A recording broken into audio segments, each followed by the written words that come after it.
evening, everybody. My name is Amrin. Today I have with me Nevil, a successful international student who have recently been approved for 489 visa and on the way to get his No, permanent he got the resident 489 already, and yeah, probably by December he's gonna get his permanent residency. Yeah. Nevil is an accomplished student who graduated from University of Technology Sydney into Bachelor of Business, and the specialization is no more popular accounting. So today we would like to ask Nevil about his journey, having a very controversial occupation at this point of time. He actually made a very firm decision to move out of his comfort zone and eventually getting the job in his field and his desired outcome of permanent residency. Nevil, would you please like to share your journey with us? Sure. So I heard from a lot of my friends that UTS is a really good university in terms of its educations, in terms of the skills.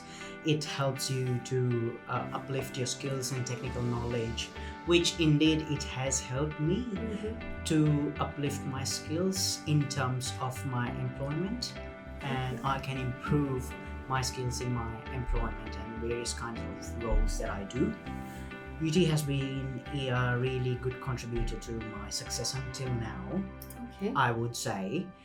And I met Charlie through one of the recommendations of other agents, and the moment we met, we discussed my situation as a graduate, and I remember he telling me that there is no permanent residency for you in Sydney, in New South Wales, unless you move to a regional area.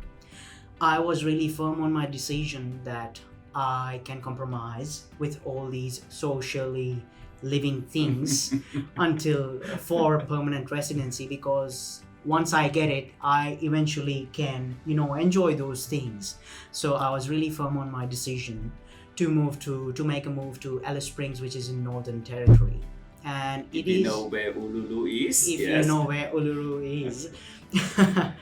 But Alice Springs is a really good place in terms of employment sector. It has got a lot of jobs to offer. Really? Can I just... Yes. So when you talk about lots of jobs, are you talking about both formal and informal jobs? All sorts of jobs. All sorts of jobs. Yes. All right. And is it industry pay?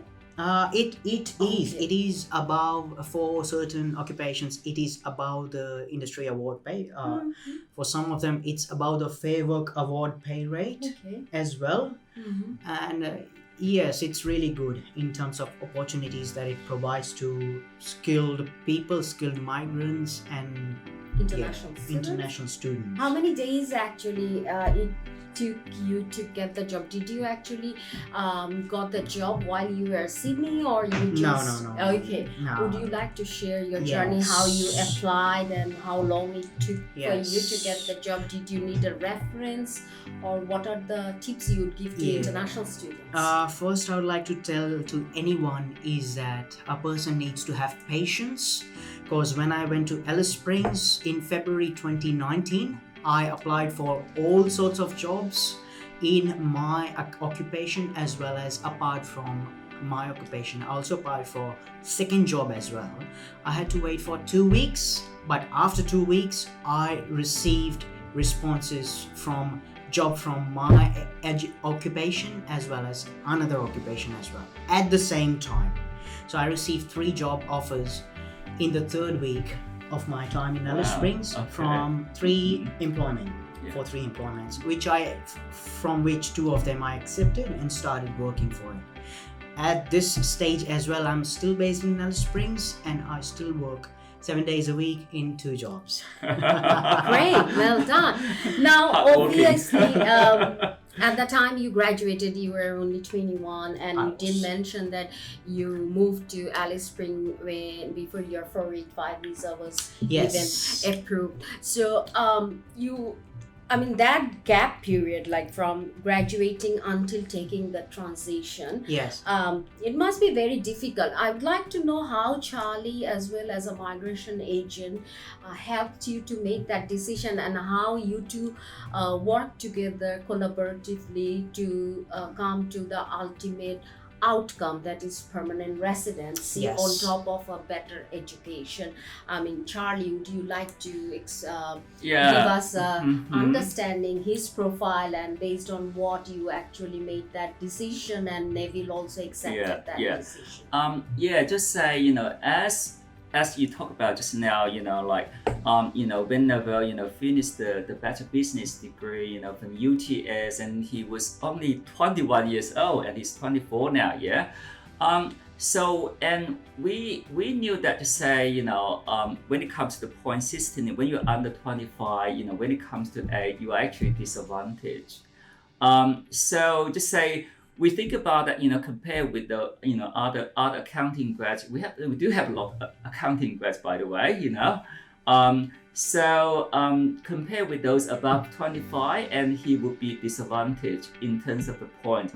And no matter how hard he tried, even if he tried the PY, tried the NATI, and tried the PTE, even get the 1 year professional work experience in Sydney, he would be just getting 90 points. But compared with others, and so he's going to get 5 points less. And we understand that to say, about say 40% of the international students coming to study in Australia study in the business related area, and accounting is, we all know that to say it's a big study area. But at the same time to say, Sydney's hotspot, for international students' destination. But when it comes to the 190 state nominated visa, I never heard to say any accountant get any nomination, for the New South Wales government, for the 190 visa. So we talk about it at the time to say, now to say your the age pros is, and cons. pro and cons, and your age was your disadvantage. Yes, correct. Because you were 21, no matter how hard you try, you're going to be 25. So so at the time we think that if he's going to stay in Sydney, there wouldn't be PR for him at all. So we have to be realistic, and if we want to get permanent residency, you have to go through the at the time it was 489 visa, was back in February 2019. So we thought about to say, we talk about the state nomination policy for 489 in the Northern Territory. The requirement is to say he needs to prove that he worked in his field for at least 6 months full time. And he did get out of your comfort zone, and he got a sense of adventures and with curiosity, full of curiosity, with your eye wide open, And so he made the move to the second city in Northern Territory called Alice Springs, and he started the job, in February 2019, and after working there for 6 months, as an assistant accountant, a little bit of admin as well, Yes. and for 2 employees, And so in August 2019, we submitted the application after 6 months, and we submitted the application to the for 489 nomination to the NT government, and he got it, very quickly. And then we got the invitation from the Department of Immigration, and we submitted the application. We also got that approved pretty quickly as well. Pretty quickly, within 2 months. I was granted visa within 2 months. So my decision to move to Alice Springs was one of the best decisions that I would have ever made. And I would also recommend other students that do not think about your comfort zone. If you have to achieve something, you have to obviously, let something go from your hands, which eventually can be taken it off again once you achieve something. So if you have to leave your socializing life for a permanent residency, go for it. Don't think about your comfort zone, because that social life can also be achieved once you receive your permanent residency.